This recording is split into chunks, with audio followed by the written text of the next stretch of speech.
There's this one shot from Star Wars The Force Awakens that I have been obsessed with, and so I decided to try recreating it inside of Blender. The massive amount of simulation that goes into a shot like this should not be understated, and I knew that going into it I wasn't going to be able to do it better than Disney. After all, they have massive amounts of resources and software that I could only dream of owning. But I'm going to play back both of these side by side. I think it ended up being sort of passable.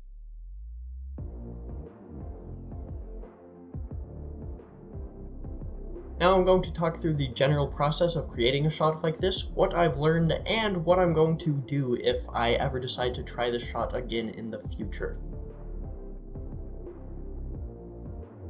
So I started this whole thing off by setting up the camera position and doing a little bit of environment just so that I could get the position down correctly. Then I moved into some environment creation. I used geometry nodes for a lot of this just because they're super cool. I would recommend checking out this tutorial by Blender Guru, as it helped me get acquainted with them for the first time for this project. But essentially it's just particles, new particle systems, and you can use them to do a ton of cool stuff, like this little hill in the front where I scattered all these little bushes and trees and rocks all over it. I then moved on to the trees, and let me tell you, these trees took a ton of work. I uploaded a video a couple weeks ago about making trees that could be animated with an armature, and also had leaf physics through hair particles, and I started off by making my trees with that method. After all, the idea for that video actually came from me starting this project, but ultimately I decided to scrap that later down the road. I spent way too much time with these physical hair particle based leaves, and I think it really screwed me over for this project. It was way too slow in the viewport when I instanced multiple of them, and the hair physics just didn't always look right, and I spent way too much time trying to correct those rather than actually working on the motion of the shot. Eventually, I did end up deleting all of those and moving on to geometry node based trees, where I would just use the particles to instance them and add in some random rotation to make the leaves look like they were moving. I also used lattices extensively for these trees. By adding in a lattice with a ton of points and then just scattering these points randomly with the randomized transform, I can make a couple of shape keys, and then use noise modifiers to drive the influence of that shape key. This made the branches look like they were moving quite a bit, even without using any simulation. With all the 3D trees ready to go, the forest still looked a little bit bare. So I rendered out 3 different tree alphas and used them on some flat planes in the back, instanced across a plane with geometry nodes. I then used a lattice to move these back and forth, and by instancing a ton of cheaply rendered trees like this, I was able to make the forest fill in a little bit. When I was watching this scene over and over to get an idea of what I had to create, I came up with 3 main simulations. Number 1 was that large wave of smoke that comes with the shockwave. Number 2 was the snow on that front hill turning into smoke as the shockwave hits. And number 3 was all the particles and the rubble that came through, again with the shockwave. I'm actually relatively disappointed with how these simulations turned out.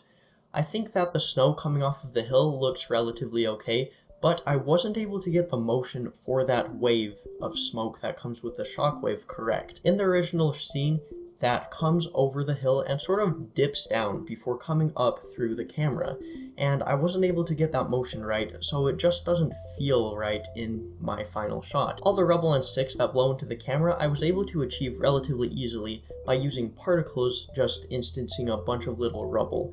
I had this one bark texture that I used for almost all the trees, and I just put that on some random geometry and threw that up into the camera. It doesn't look amazing, but if you have it in motion and have the scene blurred quite a bit, it looks relatively okay. A minor simulation that I did want to get done, but I wasn't able to do, was the snow drifting off of the trees. If you look in the original scene, the trees are covered in snow, and that ends up drifting off of them as the shockwave hits, and it looks amazing. I was able to do that partially by having the trees emit smoke. It ended up taking way too much time, and I wasn't able to sufficiently make it look good, so I just scrapped it. You don't miss it too much in the final shot, but if you compare the original shot and the one I did side by side, it's definitely something that I really wish I could have done.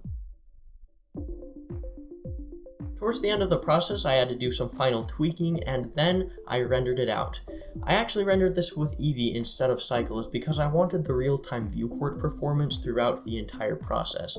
And I think that was a pretty good idea because this Eevee render actually took literally all day. And I think most of it was because of the amount of geometry I had in this scene.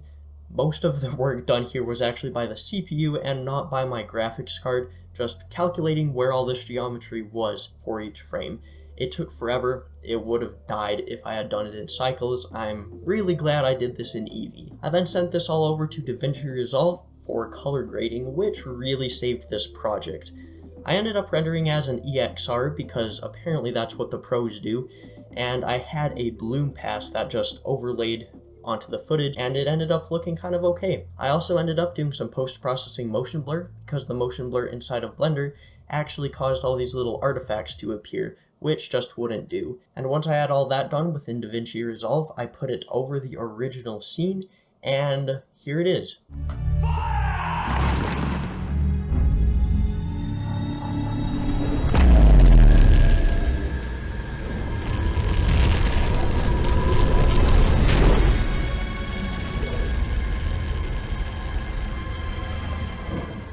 It is definitely a step down from what's in the actual movie, but I'm happy with it, and that's about all that matters.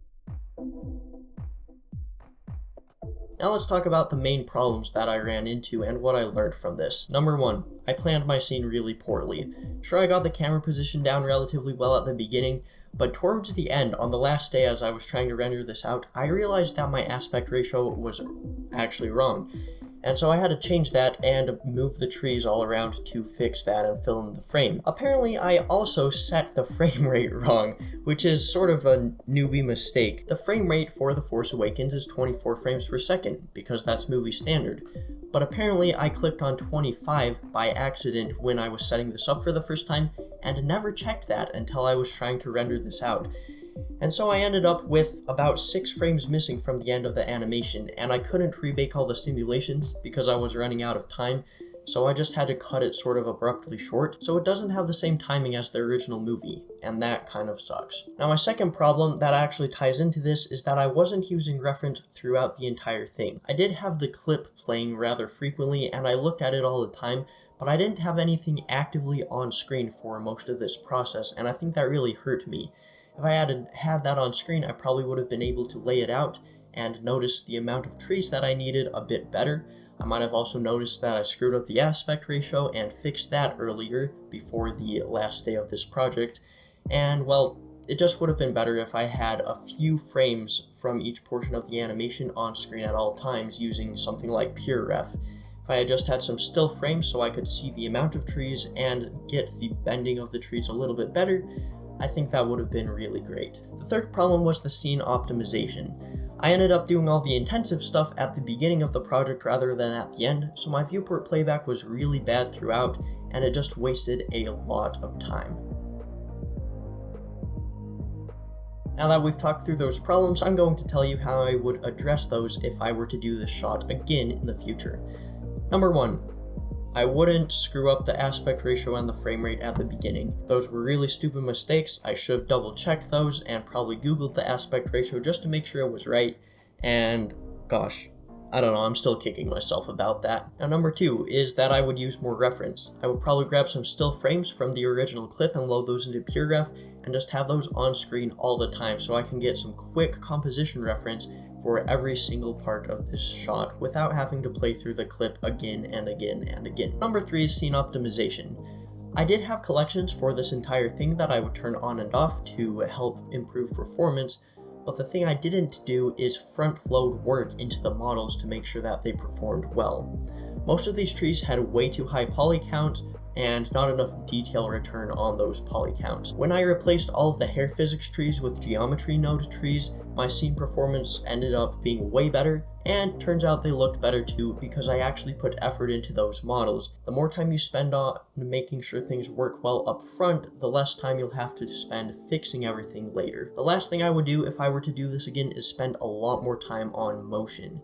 If we look at the original shot versus mine, it has way better motion than my shot. because of the simulations and how the trees work. Their trees move gracefully and they look so good and it's amazing, and mine aren't as great, especially given that I created a bunch of new trees at the end. Some of them are straight up broken and it looks horrible. In addition, the movement of their simulations is way better than mine. I think I really failed with that dust shockwave. If I had spent more time on the motion of that, then it would have looked way better.